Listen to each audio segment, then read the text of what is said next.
하나님 말씀 보겠습니다. 오늘 우리에게 주신 하나님 말씀 하박국 3장 1절에서 2절 말씀입니다.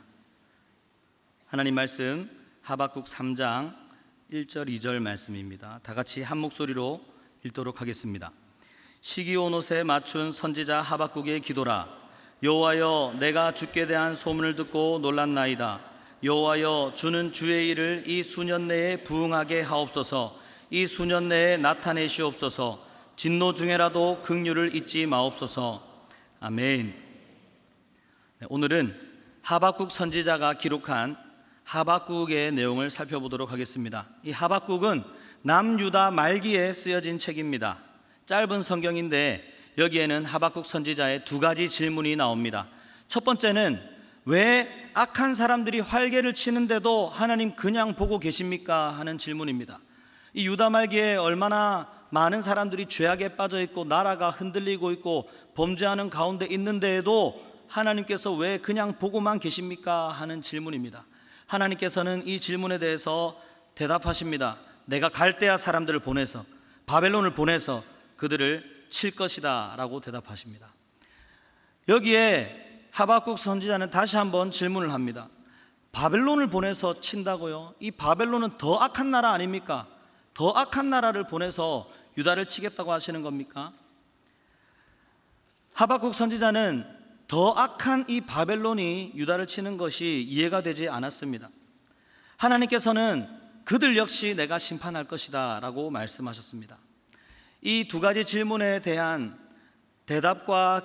질문과 대답이 기록되어 있는 이 하박국서를 보면 이 질문과 대답하는 과정에서 우리가 잘 알고 있는 말씀 요절 두 군데가 나오는 것을 볼 수 있습니다. 하박국 2장 4절 말씀입니다. 보라, 그의 마음은 교만하며 그 속에서 정직하지 못하나 의인은 그의 믿음으로 말미암아 살리라. 아멘. 악이 활개를 치고 하나님은 심판하시지만 하나님을 믿는 자들, 하나님을 신뢰하는 자들은 그의 믿음으로 말미암아 살 것이다 라고 말씀하고 있습니다. 오직 의인은 믿음으로 말미암아 살게 될 줄 믿습니다. 그리고 2장 14절 말씀입니다. 다 같이 한 목소리로 읽도록 하겠습니다. 시작. 이는 물이 바다를 덮음같이 여호와의 영광을 인정하는 것이 세상 가득함이니라. 아멘. 물이 바다를 덮음같이 여호와의 영광을 인정하는 것이 온 세상에 가득하게 될 것이다 라고 말씀하고 있습니다. 결국에는 하나님께서 이 온 세상 가운데 하나님의 영광을 나타내실 것입니다. 오늘날 대한민국을 보면 마치 악인들이 활개치는 것처럼 보입니다. 하나님께서 그들을 그냥 놔두시는 것처럼 보입니다. 그리고 우리의 머리로 이해할 수 없는 일들이 일어나기도 합니다. 그러나 하나님께서는 악을 심판하시고 믿는 자들을 구원하시고 하나님의 영광을 나타내실 줄 믿습니다. 이러한 하나님의 응답 이후에 하박국 3장에서 하박국 선지자는 이렇게 기도합니다. 시기온 옷에 맞춘 선지자 하박국의 기도라. 여호와여, 내가 주께 대한 소문을 듣고 놀랐나이다. 여호와여, 주는 주의 일을 이 수년 내에 부응하게 하옵소서. 이 수년 내에 나타내시옵소서. 진노 중에라도 긍휼을 잊지 마옵소서. 시기온 옷에 맞춘 기도다. 이 말은, 시기온 옷은 음악적 구호입니다. 시편에 보면은 셀라, 시가yon, 깃딧 이런 단어들이 나오잖아요. 깃딧에 맞춘 노래다. 음악적 구호입니다. 시기온 옷은 격렬하고 감정적으로 부르는 노래다, 이런 의미를 가지고 있습니다. 하나님께서 악을 심판하시고 온 땅에 하나님의 영광을 나타내실 것을 말씀하자 하박국은 그 말씀을 붙들고 하나님 앞에 기도하는데, 하나님 앞에 격렬하게 감정을 다하여서 그렇게 기도하는 것입니다. 여호와여, 주는 이 일을, 주의 일을 수년 내에 부응하게 하옵소서. 하박국은 하나님의 말씀을 들으면서 부흥을 꿈꾸고 부흥을 기도하고 있는 것입니다. 부흥이란 무엇입니까? 부흥, 다시 부자에 일으킬 흥자입니다. 다시 일으킨다라는 뜻입니다. 영어로도 revival, 아까 찬양에도 나왔죠. revival, 다시 살린다, 다시 일으킨다, 다시 회복해 한다라는 의미를 가지고 있습니다. 원어적으로도 마찬가지입니다. 다시 회복해되고 다시 살아나는 것, 다시 일어나는 것, 이것이 부흥입니다. 하나님의 말씀을 들은 하박국 선지자는 하나님께서 다시 회복시키실 것, 하나님께서 다시 일으키실 것, 하나님께서 다시 살리실 것을 기대하고 꿈꾸고 그것을 기대하는 것입니다. 지난번 담임 목사님께서 설교하실 때 부흥이라는 단어를 새벽에 떠올리시고 하나님으로부터 이 부흥이라는 단어를 받으시고 우리에게 말씀하셨잖아요. 그때부터 우리는 계속해서 기도할 때마다 부흥을 가지고 기도하고 있습니다. 하나님의 말씀이 임하면 부흥을 꿈꾸는 것은 자연스러운 일입니다. 제가 담당하고 있는 삼청년회에서도 이 부흥을 꿈꾸고 기도하고 있습니다. 특별히 저는 이 나라의 청년들이 회복해 되기를, 일으켜 세워지기를 소망하고 있습니다. 저는 계속해서 300명의 예배자를 위해서 기도하고 있었습니다. 하나님께서 은혜를 베풀어 주셔서 100여 명 정도 모이던 우리 삼청년회가 지금 한 130, 40명 정도가 모이고 있습니다. 하나님께 너무나 감사합니다. 이대로 가면 제가 볼 때 300명 금방 될 것 같아요. 그런데 이제 토요일에 제자반을 하거든요. 제자반 시간에 비전 발표를 합니다. 청년들이 나와서 하나님께 받은 꿈, 하나님께서 주신 꿈을 어떻게 이루어갈 것인지, 5년 뒤에 나는 어떤 모습일지, 10년 뒤에는 어떤 모습일지 비전 발표를 하거든요. 근데 우리 교회에 온 지 얼마 안 된 청년이 차례가 되어가지고 비전 발표를 하는데, 이제 앞으로 어떤 직장을 갖게 되고 가정주부가 될 것이고 뭐 이렇게 될 것이다, 제가 듣고 있는데 답답하더라고요. 우리 세계로교회 출신들은 잘 알잖아요. 우리 목표를 정할 때 어떻게 정해야 됩니까? 목표는 크게 잡아야 되잖아요. 목표 크게 잡고 그것으로 기도하고 이렇게 해야 되는데, 제가 보니까 그 지금 발표한 거는 가만히 있으면 될 일이더라고요. 그래서 제가 나와가지고 내가 이 설명을 안 한 것 같은데, 비전 발표할 때는 비전을, 이 꿈을 크게 잡아야 돼, 꿈을 높게 잡고 그렇게 목표를 높게 잡고 기도해야 돼 라고 제가 말을 하는데, 이 말이 제 귀에 들렸습니다. 제가 지금 300명의 예배자를 두고 기도하고 있는 게 되게 이게 맞나 하는 생각이 드는 거예요. 하나님께서 우리에게 부흥을 주시겠다고 약속하셨는데 꿈을 크게 잡고 그렇게 기도해야 될 텐데, 내가 지금 300명의 예배자를 가지고 아직 기도하고 있네, 아직도. 그래서 그때부터 우리의 목표를 바꾸었습니다. 앞으로 우리의 목표는 1,000명의 예배자가 모여서 함께 예배드리는 것이다.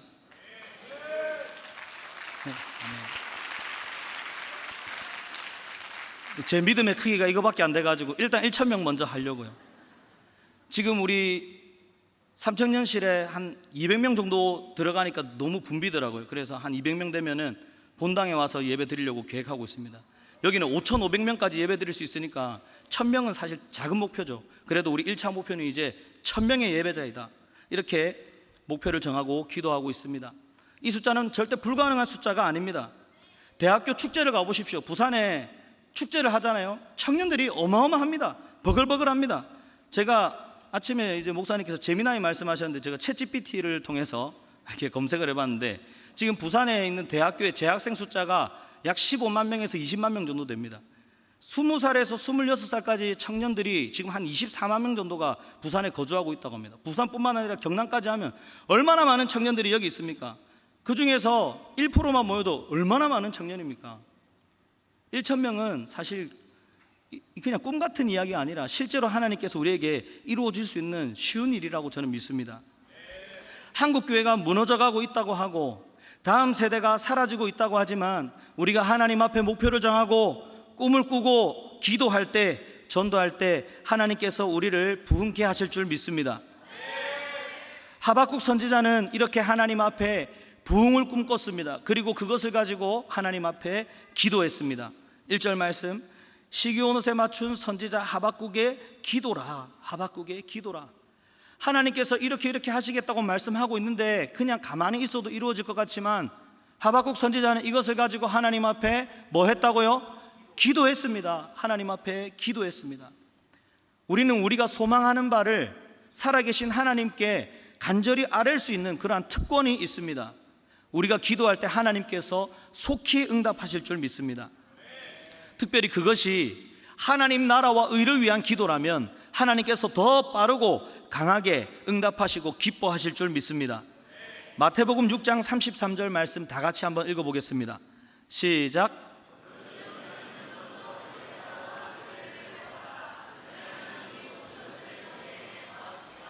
아멘. 그냥 우리가 필요한 것도 주님께서 들으시고 응답해 주실 것인데, 우리가 먼저 하나님의 나라와 하나님의 의를 구한다면 하나님께서 기뻐하시고 응답해 주실 뿐만 아니라 우리에게 필요한 모든 것을 더해 주실 줄 믿습니다. 하나님께서 우리 삼청년에 1,000명의 예배자라는 그런 비전을 주셨을 때, 우리 하나님 앞에 기도해야겠다, 특별히 작정해서 기도해야겠다라는 마음이 들었습니다. 그리고 새벽을 깨우면서 기도해야겠다고 결단하였습니다. 사도행전을 보면 많은 기적들이 나타나고 있습니다. 그런데 언제 기적이 나타납니까? 주님께 구할 때, 기도할 때 기적이 일어났고, 기적이 일어나니까 그 기적을 가지고 전도합니다. 이 기적을 행하신 분은 하나님이시다, 살아계신 예수님이시다 하면서 전도를 하였고, 수많은 사람들이 하루에도 3,000명씩 5,000명씩 주님께로 돌아오고 부흥이 일어나는 것을 볼 수 있었습니다. 그래서 매일 새벽 기도의 자리를 나와서 기도할 기도용사 12명을 뽑았습니다. 여러분 중에 매일 새벽을 깨우면서 기도할 사람, 자원해서 같이 기도하자. 억지로 못하잖아요. 새벽에 잠이 얼마나 많을 때입니까? 우리 청년들 잠이 얼마나 부족할 때입니까? 자원해서 기도하자. 그래서 기도의 시간에 자원해서 기도할 기도용사 12명을 뽑을 텐데, 그렇게 자원하는 사람 손 들어보라고 하니까 한 명씩 손을 드는데 딱 12명이 채워지더라고요. 그래서 12명의 기도용사들이 매일 새벽 기도를 시작했습니다. 평일 5일을 새벽 기도를 나왔습니다. 혹시 빠지는 날이 있으면 주말에 마저 채우고, 서로 못 일어날까 봐 새벽마다 일어났다고 얘기하고 못 일어나면 전화해서 깨우고, 이렇게 해서 새벽마다 나와서 기도하는데 피곤한지 모르고 그렇게 기도하였습니다. 청년들에게 야, 너희 안 피곤하나? 목사님 괜찮아요. 하나도 안 피곤합니다. 이런 고백들을 많이 들었습니다. 우리 재윤이는 새로운 곳에 취업을 하면서 딱 출근하면서 이 새벽 기도를 시작했거든요. 그게 너무 감사하더라고요. 그렇게 해서 기도하면서 직장도 나가게 되고, 하나님께서 얼마나 많은 은혜를 베풀어 주셨는지 모릅니다. 나라를 위해서 기도하고, 교회를 위해서 기도하고, 부흥을 위해서 기도하고, 개인의 기도 제목을 가지고 그렇게 기도하였습니다. 그렇게 부흥을 가지고 기도하고 있는데 놀라운 은혜를 경험하게 되었습니다. 저희가 몽골 단기 선교를 다녀왔잖아요. 이 단기 선교를 준비하면서 하나님께 계속해서 기도하고 있었거든요. 그러다가 우리 선교사님이 한국에 들어오셔서 선교사님을 만나서 대화할 시간이 있었습니다. 식사 교제를 하면서 또 대화를 하게 되었습니다. 그렇게 대화하다가 우리 교회 이야기를 해드렸거든요. 지금 우리는 부흥이라는 메시지를 가지고 그렇게 하나님 앞에 기도하고 있습니다. 그리고 이 선교를 통해서 우리가 더 배우고 전도도 배우고 우리가 부흥하게 될 것을 기대하고 있습니다 라고 말씀을 드렸더니, 선교사님 부부가 앞에서 이렇게 식사를 드시다가 깜짝 놀라시면서 저한테 그렇게 말씀하시는 거예요. 목사님, 저희 둘째 이름이 부흥입니다. 성도님들은 웃으시잖아요. 저는 정말로 소름이 돋았습니다. 부흥을 꿈꾸고 기도하고 있는데 지금 만나서 식사하고 있는 그 선교사님의 첫째 이름이 열방이고, 둘째 이름이 부흥이고, 셋째 이름이 교회입니다. 열방, 부흥, 교회. 제가 그 이야기를 듣는데 너무 소름이 돋아서 선교사님 잠시만요 하면서 제 팔에 사진을 찍었습니다. 보이세요? 이거 소름 돋은 거 보이십니까? 선교사님이 식사하다 말고 뭐하나 이렇게 보고 계세요. 저는 너무 소름이 돋았어요.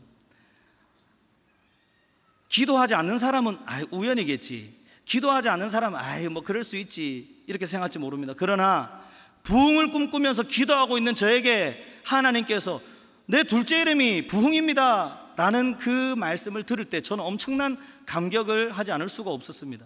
하나님께서 부흥을 이루시겠구나, 이 선교를 통해서 배우게 하시겠구나, 그렇게 느낄 수 있었습니다.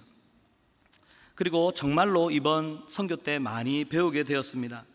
원래 저희가 선교를 나가면 이렇게 준비한 공연들을 모여있는 사람들에게 보여주고 또 같이 놀아주고 또 복음의 메시지 목사님께서 간단하게 전하고 이런 형식으로 많이 해왔거든요. 그런데 이번에 몽골 단기 선교는 좀 달랐습니다. 우리 22명의 청년들이, 저를 포함해서 22명이 갔는데 그냥 길로 나가는 거예요. 길로 나가서 그냥 길 지나가는 사람을 붙잡고 1대1로 전도를 하는 거예요. 말이 안 통하잖아요. 번역기 돌려가면서 복음을 전하는데 그림을 그려가면서 하나님은 어떤 분이시고 우리의 죄를 용서받기 위해서는 어떻게 해야 되고 예수님께서 십자가에 왜 죽으셨고 이거를 하나하나 설명을 하는 거예요. 길 가는 사람 붙잡아 놓고 처음에 이게 될까? 말이 안 통하는데 이게 될까? 이런 걱정도 있었지만 하나님께서 이번에 선교를 통해서 우리에게 배우게 하시는 게 있을 거다. 그렇게 믿고 기도하면서 준비해서 전도의 자리로 나아갔습니다. 저희가 일주일의 선교 기간 중에서 3일을 나가서 노방전도를 했거든요. 이 3일 동안 우리 22명, 선교사니까 23명의 사람들이 만난 사람의 숫자가 819명입니다. 길에 지나가는 사람 819명을 만났습니다. 그리고 그 중에서 307명의 사람들에게 복음을 처음부터 끝까지 쭉 전할 수 있었습니다. 그리고 그 중에서 복음을 들은 그 사람들 중에서 217명의 사람이 예수님을 믿겠습니다 라고 대답을 하였습니다.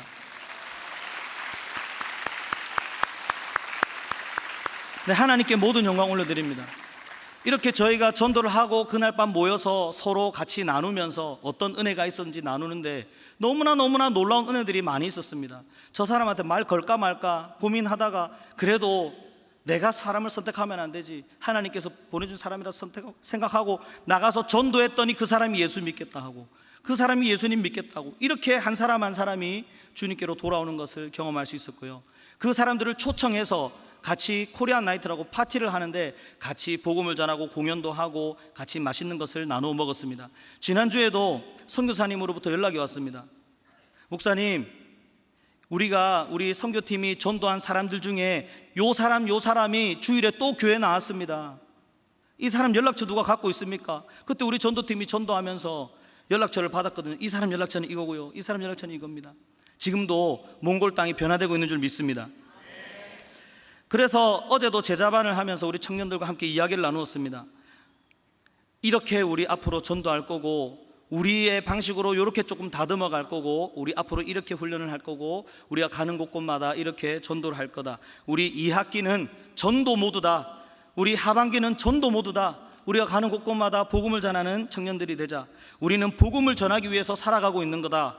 우리 옆에 분들과 인사합시다. 당신은 복음 전하기 위해 태어난 사람입니다. 당신은 전도하기 위해 태어난 사람입니다. 우리가 이 땅을 살아가고 있는 이유는 아직 사명이 있기 때문입니다. 사명자는 목숨을 잃을 수가 없습니다. 하나님께서는 이 땅에서 우리에게 맡기신 일들을 다 감당케 하시고 그 다음 부르실 텐데 우리가 이 땅을 아직 디디고 살아가고 있는 이유는 바로 전도하기 위한 것인 줄 기억하시길 바랍니다. 그렇게 40일간의 작정 새벽 기도가 끝이 났고요. 이제 기도용사 2기를 모집했습니다. 우리 계속해서 기도해야지, 기도용사 1기가 끝났다고 끝나는 거 아니다. 2기를 모집하자. 제 마음속에 벌써 12명이나 새벽 기도했는데 또 몇 명 할 수 있을까, 이런 마음도 있었지만 또 기도할 사람 손 들어보자 하니까 이번에는 멀리 사는 친구들도 손을 들더라고요. 광안리 사는 친구가 여기 어떻게 새벽 기도 나옵니까? 그런데 손을 들더라고요. 우리 장군이, 우리 회장, 거기서 광안리에서 매일 지금 새벽마다 운전해서 오고 있습니다. 그리고 예우도 하단에 사는데 목사님 이번에 같이 기도할게요. 이렇게 손 들어서 이번에는 13명의 청년들이 기도용사 2기를 또 같이 진행하고 있습니다. 그래서 새벽마다 나와서 같이 기도하고 있습니다. 하나님께서 이 청년들의 기도를 반드시 들으시고 응답하실 줄 믿습니다. 청년의 때에 기도의 씨앗을 심으면 하나님께서 아름답게 열매 맺게 하실 줄 믿습니다. 이들의 기도에 응답하실 뿐만 아니라 기도하지 않은 것들도 하나님께서 필요한 것들 다 채워주실 줄 믿습니다. 우리 모두가 더 기도하면 좋겠습니다. 부흥이라는 단어는 우리 삼청년에만 주신 그런 말씀이 아니잖아요. 우리 세계로교회에 주신 그런 비전이잖아요. 우리 모두가 이 부흥을 준비하면서 하나님 앞에 기도하기를 바랍니다. 기도의 자리를 만들고 기도의 시간을 만들고 그렇게 자리를 지키며 기도하면 좋겠습니다. 우리가 작정하고 기도할 때 하나님께서 크고 작은 기적들을 이루어 주실 줄 믿습니다.